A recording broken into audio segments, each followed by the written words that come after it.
Hello, everyone. Welcome to Breakthrough, a show about mastering the mindsets of success. This show is very proudly brought to you by Leaderonomics and Opeaklife. My name is Lisa Wong.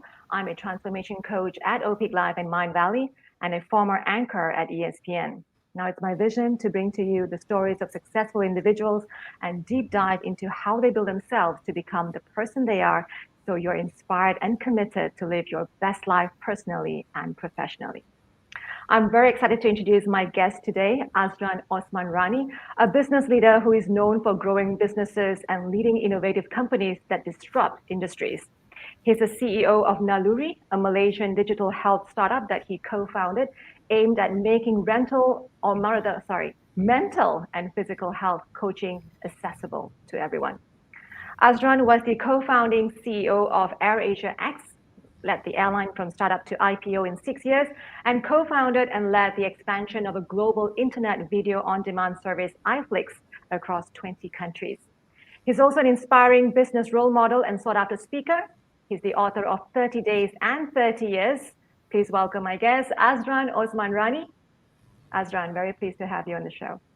Hi, Lisa. Good to be here with you.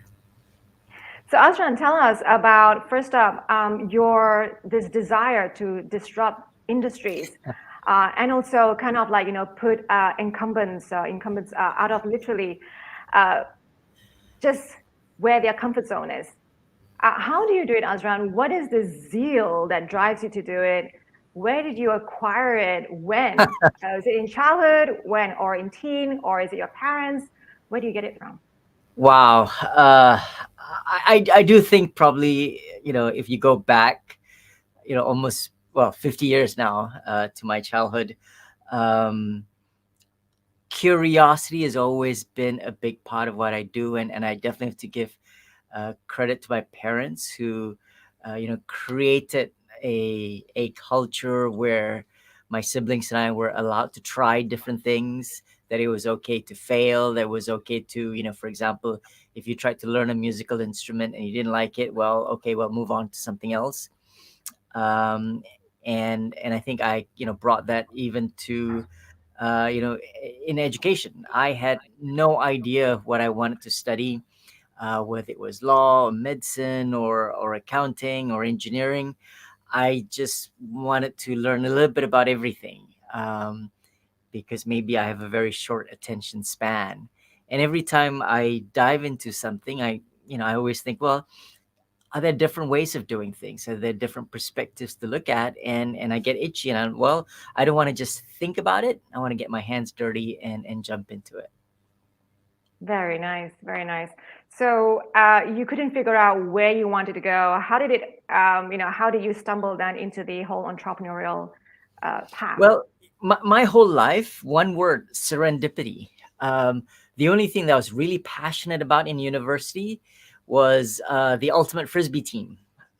Because a group of guys, we were very competitive, competed at the national championship level. I spent 30 hours a week on training, both practices with the team and physical training, and 20 hours a week working, to earn money, and only 10 hours lectures. That's sort of my priority.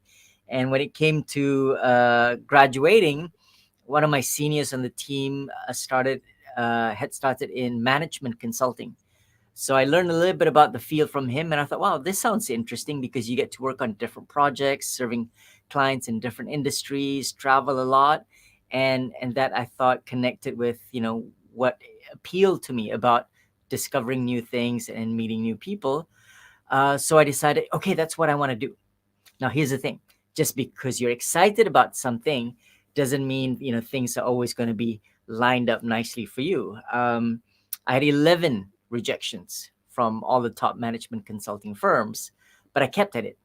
And every time I get rejected, I do my best to get feedback, right? Well, what didn't work about that? And go back to the drawing board and try again and try again.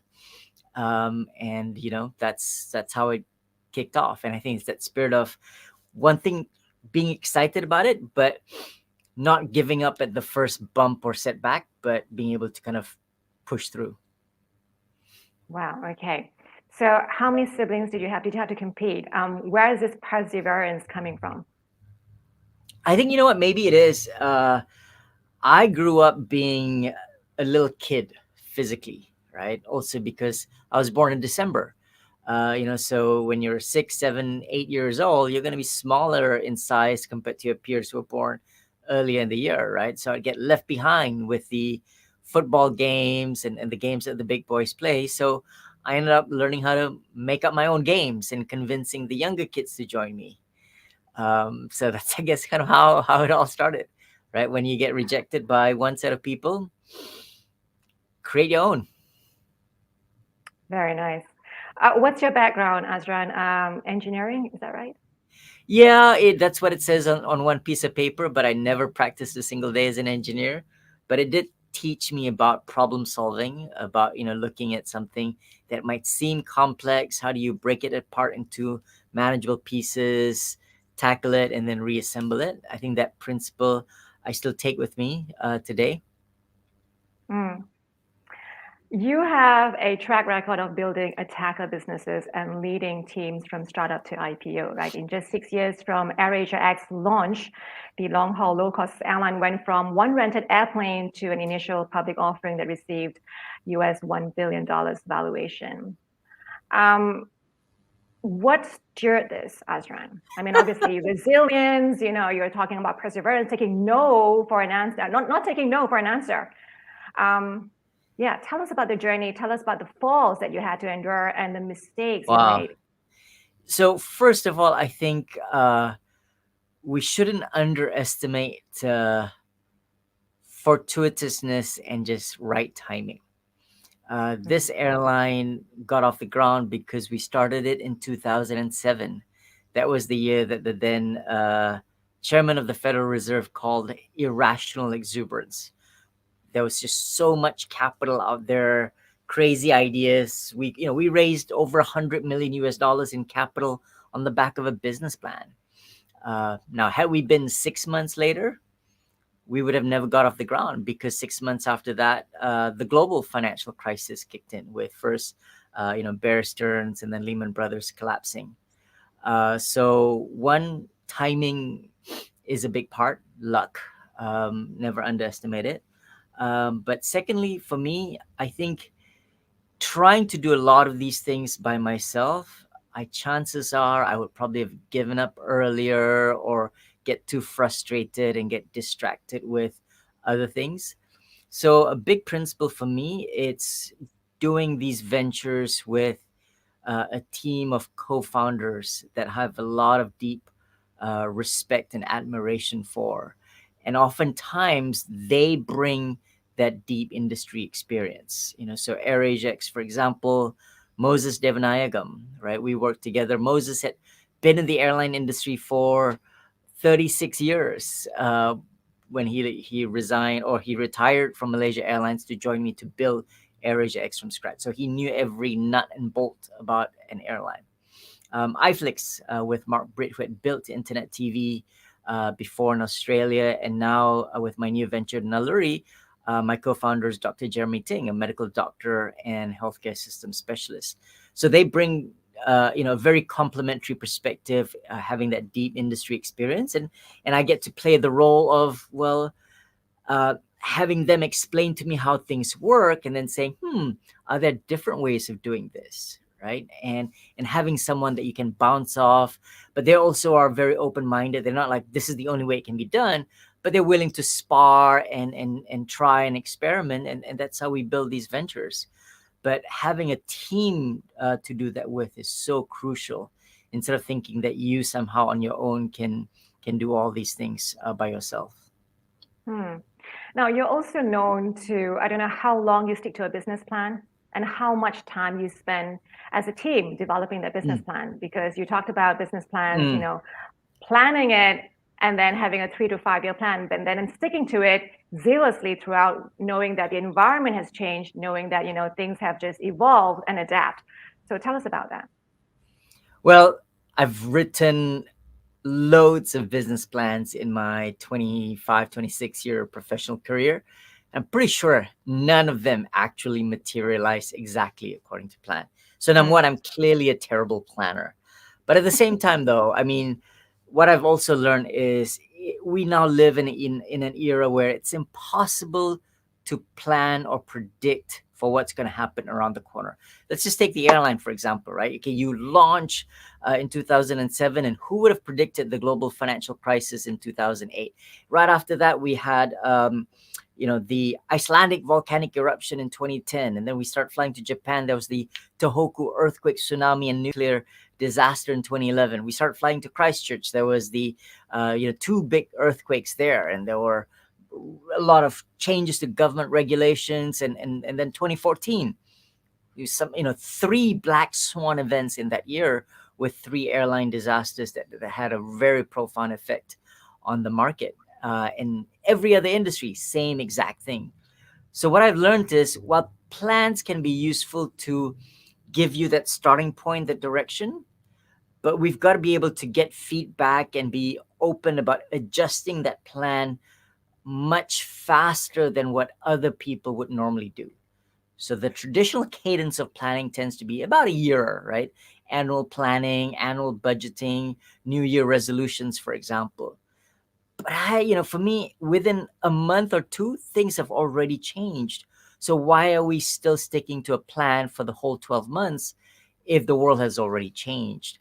And that's why I guess I came up with that 30 days and 30-year framework, which says that 1 year or even a 3 to 5 year horizon doesn't make sense anymore. That belonged in the 20th century. Today we've got to do it much faster, sometimes 7 days or at the most 30 days, revisit all the core assumptions about the markets that we operate in, and be willing to completely rebuild from scratch. But at the same time, you also need to know kind of where your long-term direction is, because if you are constantly changing, you might end up running in circles. 30 years is useful because when we say, well, where do you want to be in 30 years' time? You put aside typical constraints like financial or budgetary resource limitations, technology access or limitations, etc., market access, and just say, well, what really matters to you in 30 years? That will not change. But how you get there, that's going to change weekly and monthly. Hmm. So, what is your desire here? What is your purpose here? I mean, you have founded Naluri, and Mhm. it's to give back, right, to the mental health industry, to make it accessible for everyone. And then you also have another organization. Tell us about the purpose of Azran. Well, I guess, some people say, they don't understand, my career journey across multiple industries, but that's only because they use an industry lens. I look at it as I've been solving the same problem for the last 20 years, which is, how do you make things much more affordable and accessible and convenient for the mass market segment in emerging markets? So whether it was in the airline sector, how do you make long haul flights to Melbourne or Tokyo, 3 times cheaper than a traditional full service carrier?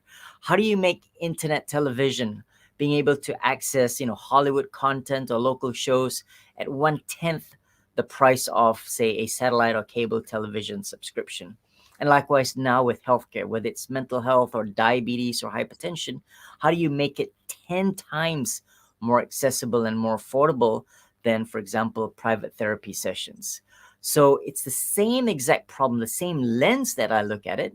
It just happens to be in different use cases or industries. But that's what drives me, right? It's how do we, because to me, if we can make things much more affordable, we can do our part to solve what I think is an existential civilizational crisis, which is that we're tearing our society apart between the haves and have-nots, the 1% and the 99%, right? Because as long as that 1% get better education opportunities, better healthcare, better employment opportunities, that gap will just widen and widen and widen. The middle class is not closing that gap. So we got to keep finding ways to do our part to not let that, kind of rip the fabric of our society apart. There's an element of giving back here, of making an impact that's really driving your course. Mhm. Is that what wakes you up every morning, Azran, and doing what you're doing? Well, to me, to be honest, I'm not. I don't look at it as, oh, you know what, I want to give back and contribute. I really am interested in solving the problem of affordability and accessibility, right? Because it requires, a lot of different perspectives, new technologies, battling existing regulations. Just these are pieces of the problem that require you to tackle. Hmm. Now, you're also known of putting teams together and retaining talent. Mm-hmm. How is your business philosophy? What is your management style? When Azran is in the office, CEO, how do you run your team? Like, what is the cadence? What is the routine? What is the culture like in the office? Wow. Well, look, first of all, I think you have to ask people that work with me. Like, I know, for example, I'm I'm not the easiest and happy-go-lucky guy to work with because I ask a ton of questions, and that can be intimidating. But the way for me, it's doing it often enough that people see it as part and parcel of daily life.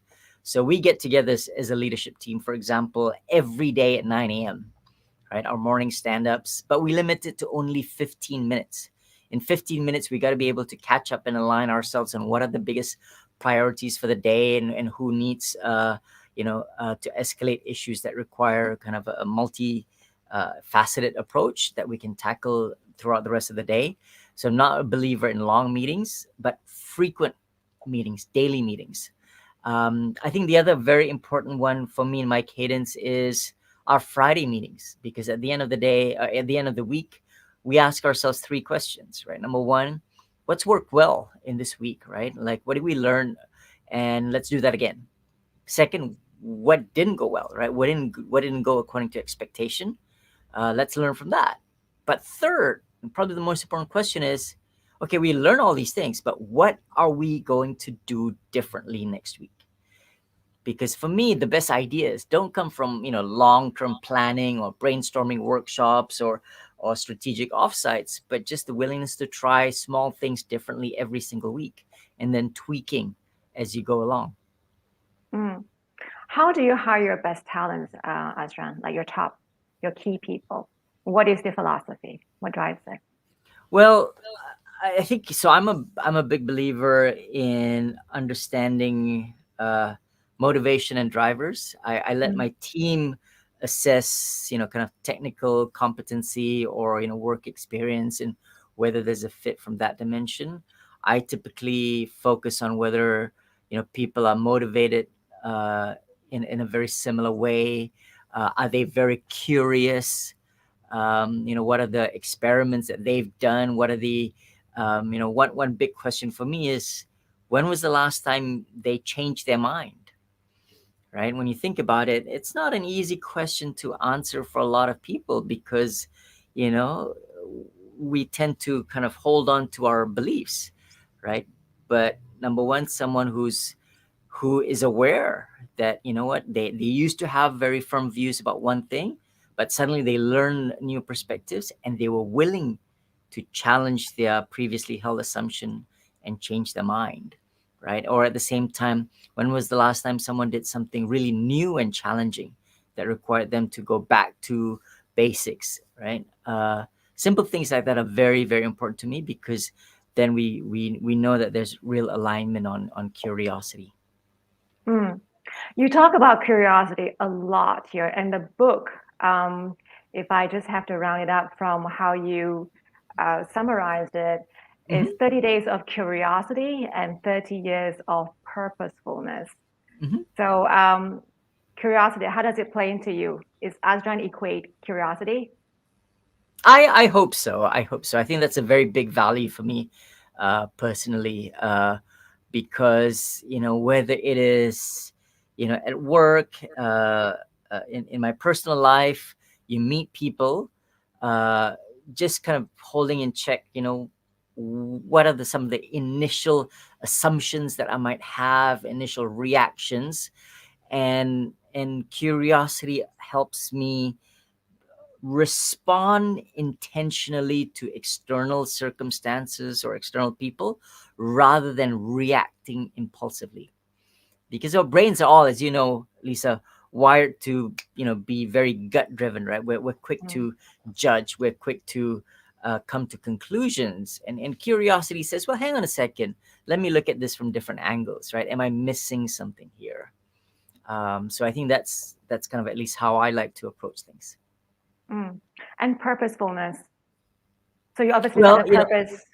Yes. absolutely, because I said that you gotta at least know what are you about on a longer term, right? So for me, for example, if I'm really passionate about trying to close that 1% to 99% gap, right, and make things much more affordable and accessible, it means maybe every 5 to 10 years I change industries the way other people define their industries, right? Or I kind of learn up new skills, or I spend time with different organizations, but I'm fundamentally focused on that big 30-year purpose. Okay. So is that 30-year purpose is to make things accessible? Is that one thing that drives you now, or is Well, it something big? specifically for things that will enable the emerging middle class to get access to kind of build a better life, right? For themselves. Mm. So you like to enter into and disrupt industries. So from entertainment, from an airline, now you're going into healthcare. Um, so Azran, tell us, is that because you seek the adrenaline to tackle something new? Is that why it drives you? You need to learn something, a new industry, because it challenges you on different dimensions. Because it's fun. It's fun, right? Like literally, I just enjoy meeting new people, trying to see, well, it took them 20 years to learn something. Okay, well, how can I get the 15-minute version of that, and then start to connect new dots, and add to the current level of thinking or ideation, and kind of push and challenge people. It's I really genuinely enjoy it. I enjoy that fascination for learning, but also fascination for ripping things apart and finding ways to put it back together differently than what it used to be before. Mm. You liken life like a broken crayon, that, despite being broken, you're still coloring the world. Right. So for you, obviously, broken means, you go through challenges, you go through pitfalls, mistakes, and failures. Right. Tell us, what is it like for you? Perhaps also share some anecdotes of the biggest mistakes or failures to give us some kind of inclination on how you rise above them and, kind of spur Mm. yourself. Well, I mean, two parts, right? One a personal story, and another one from my professional work. But personally, the reason where that quote came from was because as you know, in 2018, I got into a car accident, or rather, a fast-moving car hit me while I was cycling on the roads in KL, and I got fractured skull, bleeding the brain, 3 or 4 of my vertebrae fractured, 3 of my 4 limbs in a cast, and a very painful broken shoulder. But that whole point is, when people say, well, don't cycle on Malaysian roads, right? It's risky, it's dangerous. But my belief is, if you go through life always saying no to anything risky, and trying to protect yourselves, that's like, you want to be the perfect crayon, stay in the box, right? But we are meant to color the world as crayons. And as you know, when crayons come out of the box and kids play with crayons, they will get broken. But broken crayons can still color, they can still function. You got to get out and color, all right, rather than being cautious all the time. So, I feel it's important in life not to avoid risk, but to expect that it will happen, and just learning how to pick yourself back up when things when life smacks you down hard. I think that's probably the number one most useful skill for me that maybe we don't teach enough in school nowadays, or even in management or leadership programs. It's learning how to get back up, rather than thinking we can somehow predict and plan, and avoid things that are very difficult or challenging. Mm. And Before you, likewise, go ahead. yes. before, I just know, I wasn't sure if you're going to move on to the next story, but I also want to Mhm. dwell on this a little bit. This particular accident, if I Mhm. can just bring some of the facts that happened, 27th May, right? 2018 was the date. Yes, And it was just, 8:55 a.m. My Garmin died. oh, okay. And this was 2 weeks before you had qualified for the Ironman 70.3 World Championship in South Africa in 2 weeks after. September. Well, I 2 weeks. qualified at Vietnam on May 13th. So 2 weeks later, I was on a training right to prepare for the World Championships in South Africa that September. And then I got knocked down. Yes.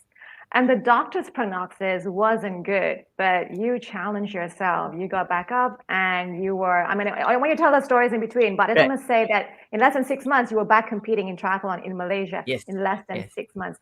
Tell us about the prognosis and how you literally rise above this.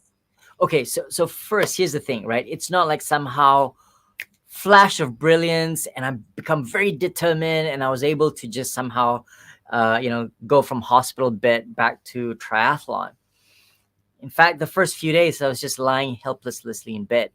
But what I had to learn is that we these things happen to all of us, and we become overwhelmed with big questions. Like in my case, am I going to be able to walk again? What will happen to the new business that I just started? Do I have to, and the employees that I just hired? How do I provide for my family? And guess what? There's no answers to these big questions. And yet, when we allow the brain to entertain these questions, we become paralyzed because we have no answers. So I've got to like refocus on, okay, well, what are the things I can control? And on day 7, right after 7 days of lying in the bed, was let me learn how to scoot off the bed and take the first few steps, even when one of my legs was still fractured. And just focusing on 5 steps today, and the next day I'm going to do 10 steps, and the day after that 20 steps, and build onto it. And when I got discharged on day 33, just start walking on the treadmill, right? And then day 47 I can pick up the pace and run, and day 62 I can run outdoors, right? Day 84 back on the bicycle outdoors again. Day 112 the shoulders heal, let's go back into the pool and start swimming. But here's the thing, it's not a nice linear progression. 2 steps forward, 1 to 2 steps back, right? Because if some days you wake up, boom, everything is dark and bleak and you can't get yourself out of bed, right? So it is an up and down continuous cycle. But if you go through multiple cycles, you realize that every time you're down, this is part of a cycle. Things will pick up back again. Were your doctors banging his head, on their desk, or Well, were I they mean, look, frustrated with you, or they were like, so Azran, I I need had you two now? different neurosurgeons and an orthopedic surgeon. And number one, they said, look, you for sure, your bicycle helmet saved your life. Mm, Doctors, obviously, they are cautious. But again, it's not about like, in day 60 or day 80, I want to do a triathlon, but it's at day 60, what can I do to push my limits, 1% more each day? mm. And then it built up such that when we got to day 174, I was ready to race. But I cannot tell myself I'm ready to race on, day 30 or day 60. Wow, wow. It's an amazing comeback story. It's amazing. It's all detailed in your book, 30 days and 30 Yeah. years, right? Well, I had a lot of times lying down in the hospital bed, so I could jot it all down. Very nice. Tell us about the other aspect of it, the fall and the rise in your career, in your work. Well, again, I think many, many, many failures. But if I had to pick one that I think it's useful is, building the airline from scratch was hard, and I thought I was at the top of the world in 2013. We did that IPO that you mentioned, raised, 300 million US dollars for new capital, and placed one of the largest aircraft orders in the world for long haul planes. But suddenly, just when you think you're at the peak of it, the world has a different plan, right? 2014, March that year, MH370 plane went missing, still missing today. MH17 in July, and then QZ8501 in December, one after another, that just really affected our market and our business, right? And the share price came tumbling down. There was a lot of pressure. We were losing a lot of money. And in moments of crisis, I felt as a leader, I needed to be decisive. right? Okay, here's the strategy. This is what we're going to do. Pump, pump, pump. I came out with all these plans that look good on paper, but my board disagreed and refused to approve executing these new strategies. Now, of course, that got me really frustrated and confrontational and ended up me leaving the company. But what I had not learned is that in times of crisis, people are less open to change and new ideas. They prefer the stability and reliability of something that has been tried and true, even though that may not actually be a good thing. But that is human nature. We are very emotional rather than rational and logical. And in times like that, what I had to learn is you cannot convince someone based on logic and spreadsheets and business strategies. Instead, I needed to learn to connect before you correct, to spend time to get to know each of my board members one by one, understand their concerns, and then being able to package my proposals to specifically address those individual concerns and just kind of build that up rather than charging through in a board meeting thinking, gentlemen, I have the perfect answer for this, right? It doesn't work. It doesn't work. So that was, I think, a really painful lesson, really being smacked down, ego shattered, but you learn from it. So what you have learned, ingredients for successful connections, Azran. What do I learn about connections? Yes, the ingredients for successful connections. You're saying Well, so it's about yeah, learning about there is people. no shortcut to connections. It is, we are humans. We need to connect with people emotionally first, and that means number one, listening, right? Hear people out, not judge quickly, even though you might think, oh, that's a dumb idea or that doesn't make sense. And you know what? In today's day and age, maybe the best thing is vaccines, right? A lot of people are concerned and hesitant about vaccines. Now, for the people who say, hey, you know what? That's what the science says. Do you think you can actually convince them if you went to them and argued about science and research and efficacy rates? You don't, because you come across as someone who's going to like tell them you're stupid and you're wrong and I'm smarter than you. And that never works. But if we say, you know what, I hear you. What are your concerns, right? And those are valid and real concerns. You might have a different opinion, but to just affirm and validate people's views is so crucial. Step number one, that a lot of times we miss out on. Very nice. What do you do to stay grounded? Because when I see Azran, and the Azran that I know, it's always, it's just calm and collected, and he knows that he can handle things no matter what happens. So how do you stay grounded? What's your routine?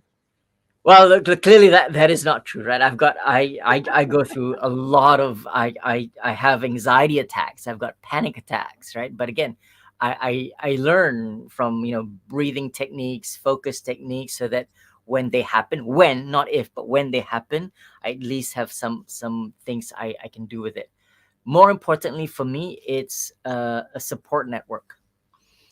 So I'm part of a group, and I wrote this in, I think, chapter 8 of my book, why it was really important for my professional career and development to be part of what I call my personal board of directors. 7 other peers, they run different businesses in different non-competing industries, but we come together about, say, 8 times a year, 4 hours each time, very structured. We share what we go through. It's a safe space where we can share the problems that we face, which oftentimes is hard for leaders because you're meant to project strength and confidence to your board, to your shareholders, to your employees, to your colleagues, to your business partners. We need a safe space to be able to open up and say, guys, this is what I'm wrestling with, and it's what I really don't know. And the others are there not to judge you or tell you what to do, but just to listen and then just share their own stories. And that's so powerful because it's continuous. Most people make the mistake of thinking that they need mentoring or they can just see someone for advice and guidance, right? Many people reach out to me and say, hey, you know what? I'm struggling with this. Can I have a session with you and talk about it? Well, one session never solves anything. But if you have a group of people who are with you over a time, they can understand the dynamic of life that you go through. And that I think is a lot more crucial than one-off pieces of advice. So you have this council of, I don't know, excellent people. What do you think of? Is that something that you equate to coaching, Azran? That every business leader In a should way, have a it's kind of coach. like, well, peer coaching, peer support, because to me it's because I have other coaches that I work with, but this one for me, first of all, it's the safe space.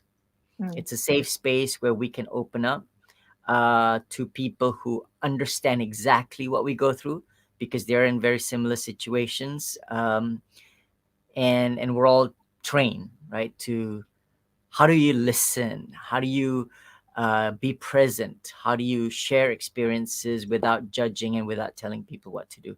So incredibly valuable. Very nice, very nice. I like the safe space. So Deepak Konasaigram agrees with you. Says spot on, Azran.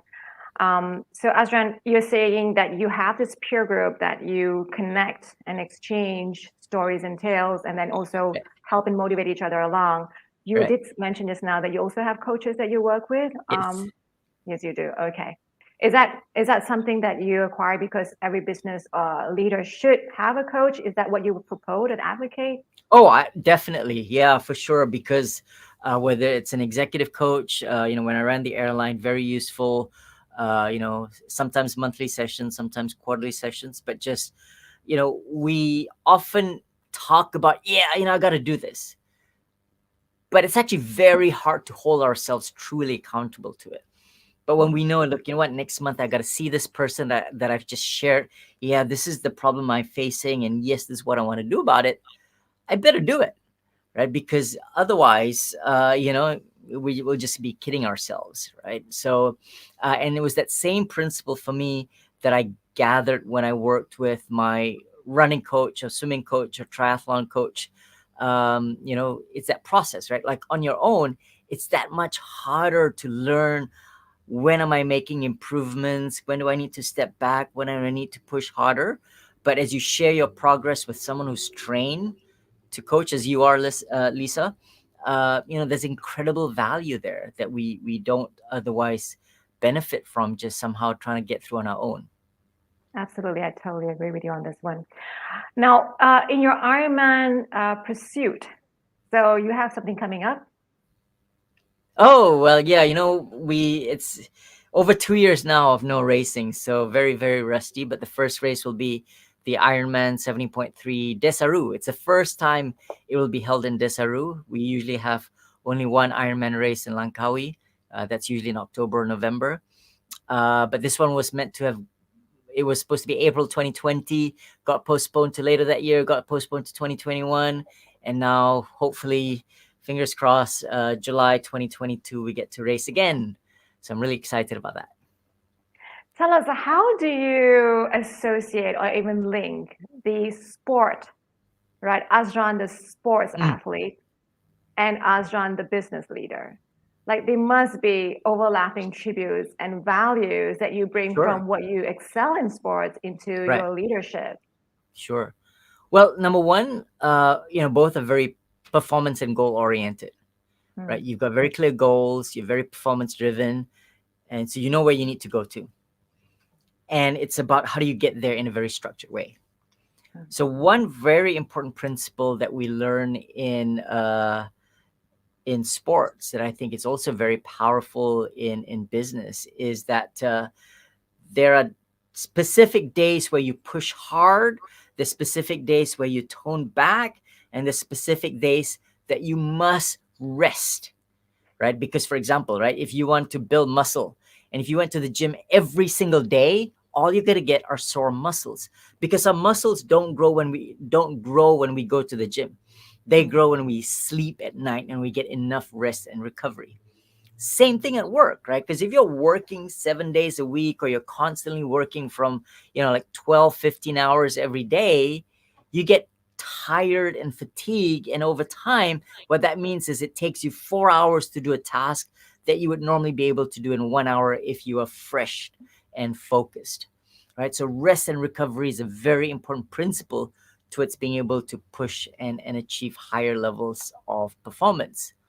The other part, of course, is you got to measure it. You got to know where you're heading, right? So triathletes love numbers. So, cycling, I measure power wattage, I measure cadence, I measure my heart rate. I've got heart rate variability, I've got sweat rate, a lot of these things that I can track, how I'm progressing, and I know how to adjust, my training and race plans accordingly. Same thing at work, right? Because if you just kind of carry on doing a set of tasks every day, you look busy, but if you don't have, measures, then you don't know whether are you on track or do you need to make adjustments.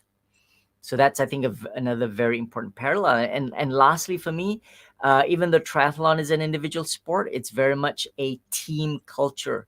You train as a team, you go to races as a team, and same thing at work, right? If you try to somehow excel at work by yourself, you're much less likely to succeed than if you approach it saying, you know what, I'm part of my team, and I'm accountable for my teammates' successes. Very nice. Now, as the CEO of Naluri, the founder of Naluri, you obviously also advocate health and well-being. Do you advocate health and well-being across all leadership, like literally in the companies that you run and head, as well as in just the industry itself? Well, so I'm less about telling people what to do. I feel it's more important that we role model, right? So that we can, at least visually show people what it means, right? To act and live on these principles. So that's my belief, right? I'm not here to change people's minds or to tell people what to do. But if I can be useful as an example, like, because people can see what I do rather than having to listen to what I say, I think that will be, more effective. Iskandar Rodriguez shares his comment here. I have always liked to watch Azran speak. Continue to inspire, sir. Thank you, Iskandar. We Thank also you have, very much. yes, we also Eva Lim, who shared earlier. It's good to see Azran that he chose to see the good things while going through possibly one of the darkest moments when you were explaining about your accident. Now, Azran, Yeah. can you also share the journey of you being such an excellent athlete? I mean, how you go through your triathlons, right? How you become the person that you are. You really shaped yourself and your mental resilience. Right. How has that transformed from the Azran 10 years ago, going into this field, and then Azran today? Well, that's a good one. Well, let me go a little bit further back, 2003 to 2005. So that's now, I don't know, 16, 18 years ago. I was overweight, right? Like 18 kilos heavier, 5 inches more on the waistline, receding hairline that I was in denial. So I had that kind of old man can't comb over, um, hypertensive, high blood sugar. And, I remember someone invited me to play futsal, and I thought, yeah, sure, I'll do it. I lasted for 3 minutes, and I was just gasping for air. And I thought, oh boy, if I don't do something about this, I'm not going to live to see 40. Here's the thing. You might start with like, oh, I'm in this situation and I need to do something about it, and you try. Guess what? Nothing happened, right? I tried to exercise more. I start to kind of reduce the number of Big Macs and Coca-Cola that I was consuming, but the weight didn't come down and I was still feeling miserable. But you have to realize, well, if you put 10 years of bad habits and you think somehow 3 months of good habits will override 10 years, it's not going to work. It took over 2 years before suddenly big changes started to occur. Um, so that's why for me, I think, that it's a very important principle that changes don't happen just because you do take certain actions for just a few days or a few weeks, right? And even after that, even when it did start to pop up, uh, plateauing is very common, right? Like you show quite a bit of progress, and after that 1 to 2 months, no progress. And again, these are things where people get demoralized and they're like, oh, why bother, right? Like I've been pushing harder and harder and harder, I'm making no gain whatsoever. But because our bodies like stability, or what we call a set point, right? So when it discovers a set point, it just wants to stay there despite all the effort that you put in. And it just takes months to recalibrate that set point. And when it does, then boom, you'll fall again. And then it establishes a new set point, and you get stuck into this plateau. So that knowing that's how the body operates. And guess what? That's how an organization operates, right? If you want to, drive change in an organization, it's not going to be like relentlessly for 12, 18 months. You'll get some change for 3 months. And then after that, people just want stability and routine for another 3 to 6 months. But you got to keep at it. Then you reach a new breakthrough. Poof, you get to a new level. Then somehow it normalizes again. Same thing with how we transform our health and fitness. So staying on course, despite knowing that it's going to plateau and it's okay, and then work your way through it. So it's also about chunking down, right? Because sometimes when you have this major goal and you talk about well-being exercise, especially when you talk about yourself being at the rate of being obese, and then going into being as fit as you are, changing so many dimensions of your life. You're talking about your diet, you're talking about your exercise, right? And then you have your strength and your cardio and your flexibility. So it's very, I would say one word, overwhelming. How did you break it down, Azran? I mean, talk about resilience, talk about patience. 2 years, and then you see this change. So I'm a big believer in focusing on behavior goals rather than outcome goals. Right? So outcome goals are just, let's say I need to lose 10 kilograms of weight. I need to get that promotion. I need to, have enough savings for down payment for a house. Those are outcomes, right? And they may take 6 months. It may take a year. It may take 2 years. I'm more interested in what am I going to do today, right? What am I going to do every day for this week, right? Whether it is, 150 minutes of my heart rate in 120 to 140 beats per minute this week, right? Because that I can control, right? And I just focus on being able to, what are the behaviors that matter, irrespective of the outcome, right? If I challenge my team, one new idea each week, even if the idea doesn't work or it fails, that's okay, but we're generating ideas. If you're interested or focused on the outcome, then you're less likely to try something new because you're like, oh, well, that's not going to work, or that's a very low probability of success. But that's okay, because it's not about every idea needing to succeed, but our ability to get better ideas comes from frequently generating and implementing new ideas. So it's what we do every day and every week. The speed and cadence of that, I think, matters more than the longer term outcomes. Very nice. So how do you keep on track? What do you read daily? What's your routine that makes you this wonderful leader? Of course, not much of a routine now, because finally we're all allowed to travel again. So I've been, hitting the airports, Indonesia, Vietnam, Thailand, Singapore, trying to expand regionally. And that means, for example, this morning, waking up at 3:00 in the morning to catch the first, 6 a.m. flight. But I think besides kind of, I'm less focused on, for example, some people say, here is my morning routine or here is my evening routine. But being clear that every week, what are the 3 things that are non-negotiable that I really need to get done, and hold myself to it. And everything else, I'll do it when I can. Right. But what are those 3 things? And then I write it down. So, Mondays at 8 a.m., because Mondays are usually my rest days. And I journal. I write down, these are the kind of few things that are really important to me that I really want to focus on this week, so that I'm clear what needs to get done of that week. When they get done, and whether it's in the morning or in the evening, that will have to flex and change, just because the lifestyle of an early stage founder means, you can't have a nice, stable, predictable routine. And you're okay with that? I mean, you're a family man too. So how do you balance it? Is that like a 5-day week, or how do you go about your week? Okay. So here's the other principle that I'm pretty sure I stole from the internet, which is the whole work-life balance idea does not mean you need to balance all aspects of your life simultaneously, right? So I think Randy Zuckerberg said, right, if there are 5 things in your life: your work, your family, your friends, your health and fitness, and your social life. You cannot have all 5 out of 5. But what you can is pick 3 out of 5. The way you achieve balance is that in different phases of your life, you can change your different three.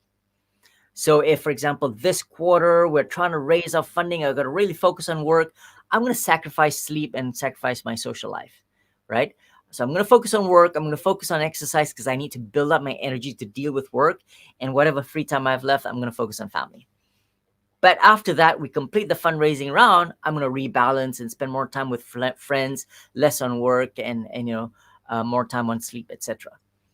So you balance by doing different parts of your life, all the important parts of your life at different times, rather than saying every single week I must have all 5 out of 5. That's impossible. Very nice, very nice. Azran, what do you read? What are your staples?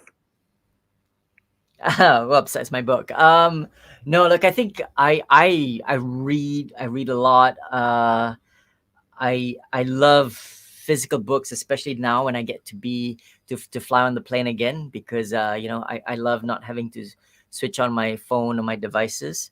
Some of the, I think, books that have really shaped how I think. One that I've really enjoyed is Linda Grattan's 100-Year Life, because it challenges to think, you know what, if we're all going to have, or most of us will have, an average lifespan of over 100 years. The traditional idea that you spend your first 20 years of your life learning, and then 40 years in one career, and then 20 years retirement will no longer apply.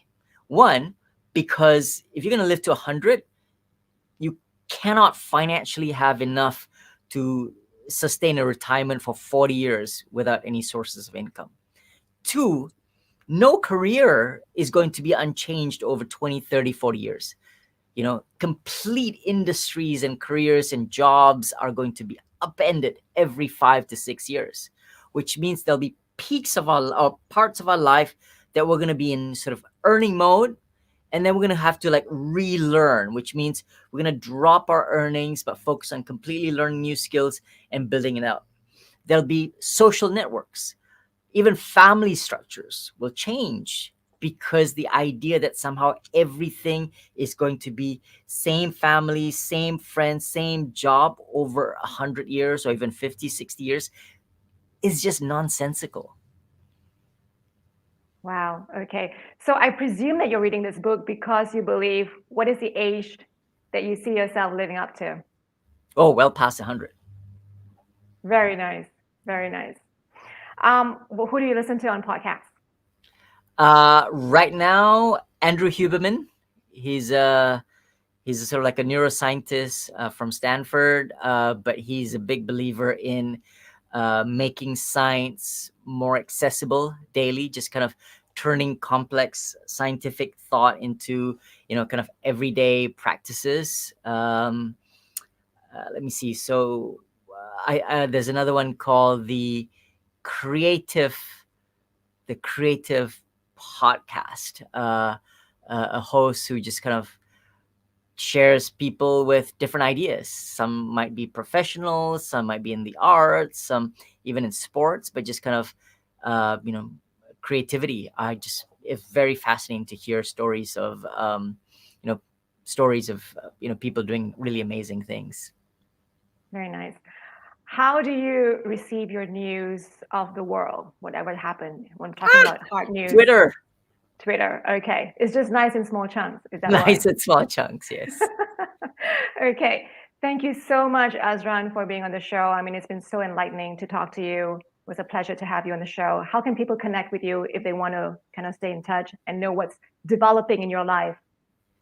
Well, I think of all the different social media platforms, I'm most active on LinkedIn. Okay. So I do check it every day. Instagram, I go through moments. Sometimes I'm active, sometimes I'm not. But I do have a website, azranosmanrani.com, is hopefully like a central repository for everything. But definitely on LinkedIn, and my email address, azran@azranosmanrani.com, is also available on my website. Thank you. Thank you. So 30 days and 30 years available with free shipping on Yellow Porter. And for those who are purchasing from outside of Malaysia, it's available on Amazon Kindle. And if you want to reach out to Azran to get your copy, if you can't find it, it's not available on any websites, then reach out to him at his email, azran@azranosmanrani.com. It's on the website. Thank you so much once again, Azran. I hope that you have a fantastic week. Yeah, and in your travel, safe journey. Thank you very much, Lisa. It was a lot of fun catching up with you. Thank you. This show is brought to you by Leaderonomics and Opeaklife. I'm Lisa Wong. It's an honor serving you. I'd like to thank my producer, Shasti, and the team, also to Ella. And guys, be fulfilled and live a purposeful life. Stay curious. See you next time.